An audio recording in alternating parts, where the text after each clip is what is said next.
It's already done. Dun sa Terminal 3 may nagsuntukan.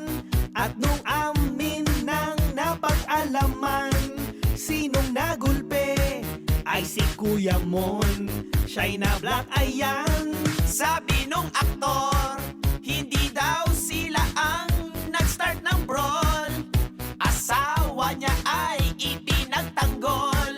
At para malaman natin nasan ang CCTV, Ay sira pala ang CCTV.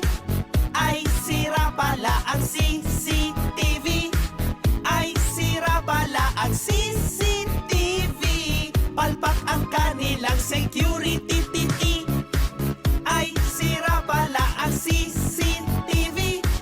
Ay sira pala ang CCTV, Ay sira pala ang CCTV.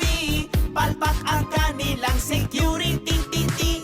Suddenly, mga utol ni Mon gustong gumanti.